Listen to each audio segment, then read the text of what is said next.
Continuamos hoy, amigo oyente, nuestro estudio en el libro de Esther. Y en nuestro programa anterior estábamos hablando del rey Asuero, quien, como dijimos, es en realidad Jerjes. Y si usted nos permite, así lo llamaremos de aquí en adelante.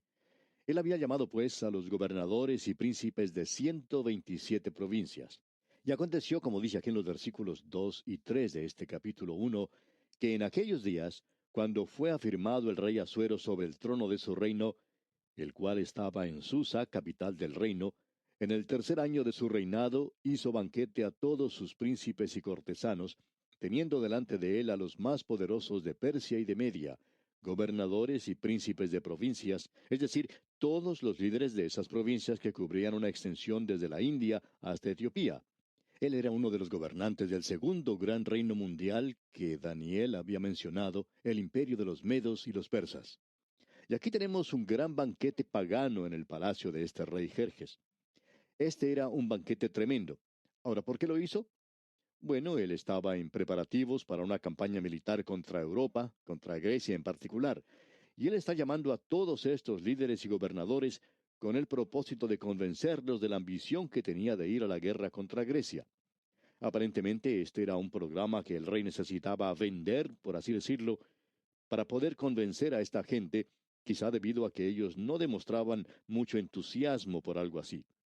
En el versículo 4 se nos dice, para mostrar él las riquezas de la gloria de su reino, el brillo y la magnificencia de su poder, por muchos días, 180 días. Esto es algo sorprendente. Aquí tenemos un programa, una celebración que dura 6 meses. Eso es mucho tiempo para tener un programa en progreso, como lo estaba haciendo este hombre. Duró 180 días. El padre de Luis XV de Francia estaba hablando con el preceptor del reino. Ahora preceptor es la persona encargada de la educación de un joven. Y el padre este dijo, refiriéndose al relato que tenemos ante nosotros, ¿cómo podía este hombre tener tanta paciencia para celebrar un programa como este por 6 meses? A lo cual el preceptor le dice, ¿cómo podía él pagar por una celebración como esta? Bien, aparentemente, esto es algo que costó millones, aún en esos días. Por 6 meses él reúne a todos estos gobernantes y trata de convencerlos sobre los planes que tiene de ir a la guerra contra Grecia. De seguro que él demostró el hecho que tenía suficiente dinero como para pagar por una campaña así. Sería bueno que cada vez que necesitemos salir a la guerra, uno pudiera ser convencido antes de ir de que el país puede pagar por un esfuerzo así. Pues bien, este rey está convenciendo a aquellos que pertenecen a su reino y les está diciendo a estos gobernantes que él es capaz de pagar por eso. Él está demostrando la opulencia y el lujo, así como la gran riqueza de su reino. Era una gran fiesta pagana, era algo completamente impío, sin Dios. Hay personas que cuando leen esto piensan que pueden encontrar en este pasaje alguna lección espiritual. Y hablando honradamente, no vemos nada en este párrafo. Dios nos está introduciendo aquí ante una corte pagana, donde las decisiones que se toman tienen efecto en todo el mundo y donde parecería que Dios ha quedado de lado. Pero Dios quiere que sepamos que Él está en control de estas circunstancias y Él va a cumplir su propio propósito. Ahora, en el versículo 5 de este capítulo 1 de Esther leemos, y cumplidos estos días, hizo el rey otro banquete por 7 días en el patio del huerto del palacio real a todo el pueblo que había en Susa, capital del reino, desde el mayor hasta el menor. Aquí tenemos un banquete que durará toda una semana, 7 días. Continuemos con el versículo 6. El pabellón era de blanco, verde y azul, tendido sobre cuerdas de lino y púrpura, en anillos de plata y columnas de mármol. Los reclinatorios de oro y de plata, sobre losado de pórfido y de mármol, y de alabastro y de jacinto. Tenemos ante nosotros una descripción del lugar. Hay quienes tratan de encontrar aquí una lección de carácter espiritual con todas las cosas que se mencionan, y una vez más tenemos que decir que no vemos ninguna lección espiritual aquí. Dios nos está diciendo que en este lugar se está llevando a cabo una tremenda muestra de riqueza, la plata, el oro, las joyas y todas las demás cosas que adornaban ese lugar. Aún en nuestros días se puede observar las ruinas de estos palacios. Hace algunos años se celebró los 2500 años del Imperio Persa, que es el mismo imperio del que estamos hablando. Tal vez usted ni lo recuerde, pero en esa ocasión hubo un gran banquete Y las revistas, los programas de televisión y las noticias mostraron algo del gran despliegue de riqueza que tuvo lugar allí y donde se gastó también millones. Ahora esto provocó mucho criticismo porque no se puede concebir que en ese lugar donde existe tanta pobreza en nuestros días, existan personas que desplieguen tanta riqueza en forma tan extravagante. Pues bien, aquí tenemos el primer banquete que aparentemente se llevó a cabo en ese lugar y tiene una duración de 7 días y tuvo lugar en el palacio. Ellos no tuvieron que erigir tiendas para las celebraciones. Estos palacios de mármol, con sus extraordinarios adornos, con sus hermosos cortinajes y tapices, tenían que haber sido una fiesta para los ojos. Este rey está pues tratando por todos los medios de convencer a su pueblo sobre lo que quiere hacer. Y en el versículo 7 leemos, y daban a beber en vasos de oro, y vasos diferentes unos de otros, y mucho vino real, de acuerdo con la generosidad del rey. En otras palabras, todo existía allí en gran abundancia, y este era un super banquete. En la primera parte del versículo 8 dice, y la bebida era según esta ley, que nadie fuese obligado a beber. Por supuesto, estas personas no eran tan civilizadas como lo somos nosotros en estos días. Hay hombres de negocios que dicen que es casi imposible ir a algunas reuniones de negocios en el día de hoy donde se sirve bebidas alcohólicas y no participar. Uno de ellos, que ocupaba una alta posición en una empresa, contó en cierta ocasión que el presidente de esa compañía lo había llamado a su despacho. Él había notado que este hombre no bebía en una de sus reuniones sociales. Pensándolo bien, uno diría que el presidente de una organización preferiría tener a un hombre sobrio. Sin embargo, él lo reprendió porque no había participado en las bebidas que se servía. Usted se da cuenta, amigo oyente, que aun cuando somos más civilizados en nuestros días, obligamos a las demás personas a beber. Pero aquí en esta ocasión que estamos observando, ninguno era obligado a beber si no quería hacerlo. Que nadie fuese obligado a beber, dice aquí. Ahora, finalizando la lectura del versículo 8 y en el versículo 9 vemos que, porque así lo había mandado el rey a todos los mayordomos de su casa, que se hiciese según la voluntad de cada uno.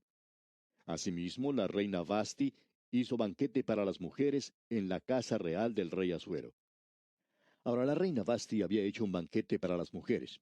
Usted puede apreciar que los hombres y las mujeres no tenían un banquete juntos en esos días. Hubiera sido algo contra las costumbres sociales el hacer algo así.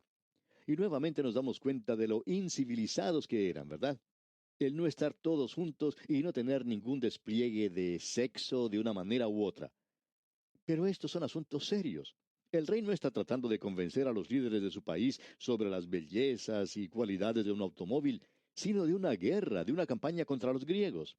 De modo que la reina Vasti se reúne con las mujeres. Ellas se reúnen en un lugar aparte, en el palacio de Vasti, y ellas son huéspedes de la reina en este banquete. Notemos ahora lo que sucede. Leamos la primera parte del versículo 10. El séptimo día, estando el corazón del rey alegre del vino, eso quiere decir que él estaba borracho. El rey se sobrepasó. Uno no tenía que beber si no quería, o podía beber todo lo que quisiera. Aparentemente, este rey no era una de esas personas abstemias, es decir, que no participaba en las bebidas alcohólicas y, por tanto, se emborrachó. Ahora él hizo algo que quizá no hubiera hecho si hubiera estado sobrio. Leamos el resto del versículo 10. Dice que mandó a Meumán, Vista, Arbona, Bicta, Abacta, Setar y Carcas, 7 eunucos que servían delante del rey Asuero. Eso casi se puede considerar un trabalenguas. Pero estos hombres eran los ayudantes del rey y ellos hacían lo que éste les decía. Y este hombre, este rey borracho, les manda que trajeran a la reina Vasti. Leamos el versículo 11. Que trajesen a la reina Vasti a la presencia del rey con la corona regia para mostrar a los pueblos y a los príncipes su belleza, porque era hermosa. Lo que él está haciendo es algo bastante indigno de un caballero. Se está portando de una manera muy ruda.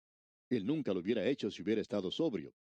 Él los envía pues a que trajeran a la reina y aparentemente la razón por la cual hacía esto era que él estaba demostrando su gloria y riqueza y ahora él quería que ellos apreciaran lo que era Basti, quien era su tesoro, su joya, podemos decir. Pero en lugar de demostrar eso, aquí se presenta un escándalo en la familia real. Notemos lo que sucede. Versículo 12. Mas la reina Basti no quiso comparecer a la orden del rey enviada por medio de los eunucos. Y el rey se enojó mucho y se encendió en ira. Pensamos que cuando el rey había enviado a sus ayudantes a buscar a la reina, él se levantó y dijo a sus comensales: Yo tengo una gran sorpresa para ustedes. Yo quiero que ustedes vean a la reina. Ella será traída ante nosotros con la corona real sobre su cabeza. Y creemos que ella realmente era una belleza. Pero cuando la orden llegó hasta la reina, ella no quiso ir. Ahora no nos diga que las mujeres no tenían derechos en esos días, porque esta mujer podía decir que no. Ciertamente, ella no era obligada a la fuerza a ir al lugar. Ahora el rey está borracho y eso lo hace enojar mucho. Para comenzar, él estaba pasando mucha vergüenza. Usted ya puede imaginarse la escena.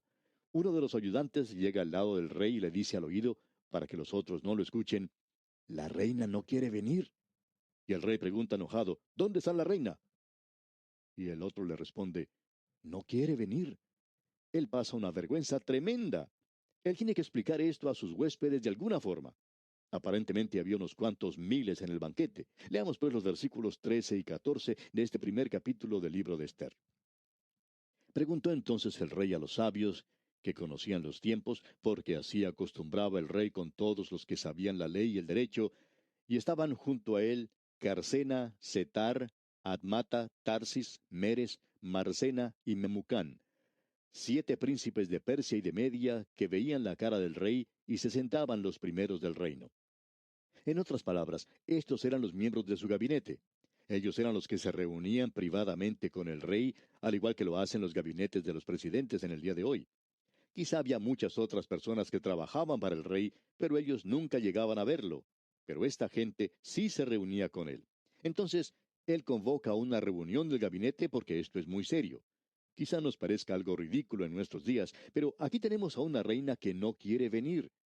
¿Por qué no olvidarse de eso y hacer otra cosa? Quizá algún otro entretenimiento en el banquete, de lo cual estamos seguros ocurrió. Este rey llama a una reunión del gabinete para que estos hombres le den su consejo. Ahora, ¿qué es lo que uno puede hacer en un momento como este? Pues bien, en el versículo 15, el rey hace una pregunta. Leamos. Les preguntó qué se había de hacer con la reina Vasti según la ley, por cuanto no había cumplido la orden del rey Asuero enviada por medio de los eunucos. Aparentemente, no había ninguna ley que ellos pudieran usar en este caso. Hoy se dice mucho de que las mujeres de esa época eran simplemente propiedad del marido, como si fueran parte de las cosas que él poseía. Y eso era verdad en muchos casos.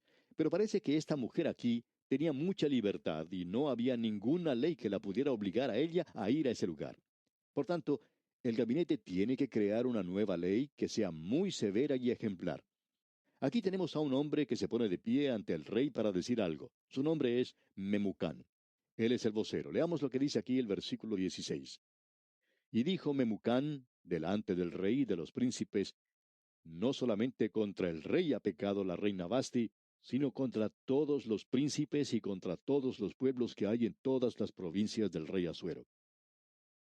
Aquí tenemos a un hombre que aparentemente era lo que conocemos como un enclenque o pusilánime, uno de esos que pertenecen a la sociedad de los maridos oprimidos, dominados por su propia esposa.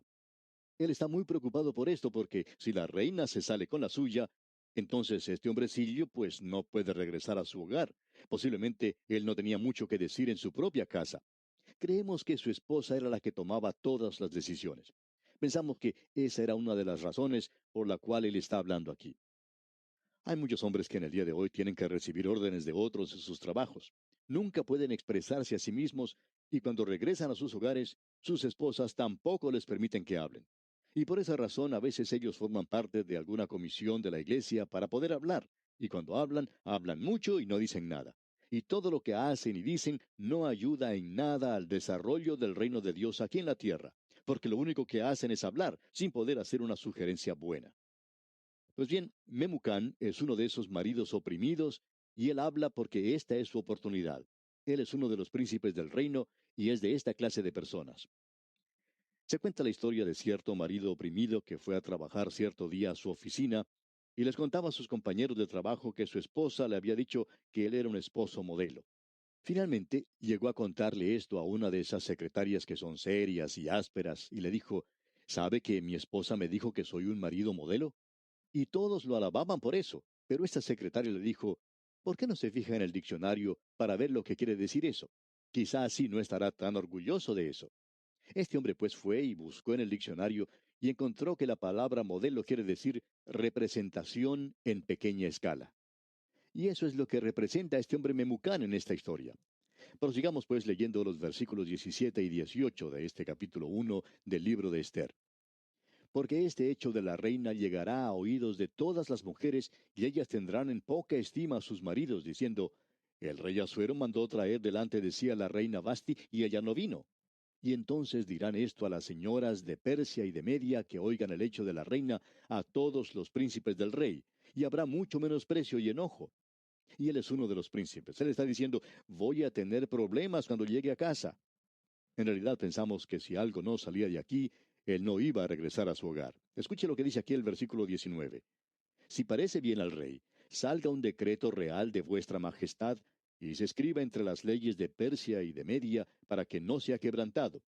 Que Vasti no venga más delante del rey Asuero, y el rey haga reina a otra que sea mejor que ella.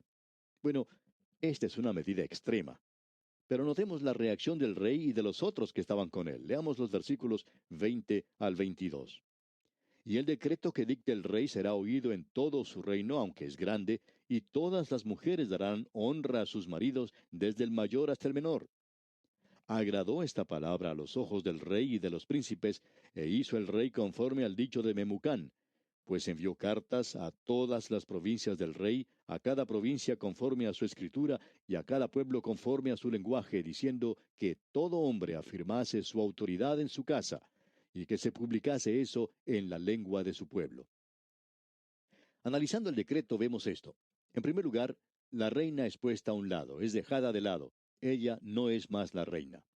Y la razón dada para poder hacer esto es que ella se negó a obedecer al rey. Por tanto, se publica el decreto.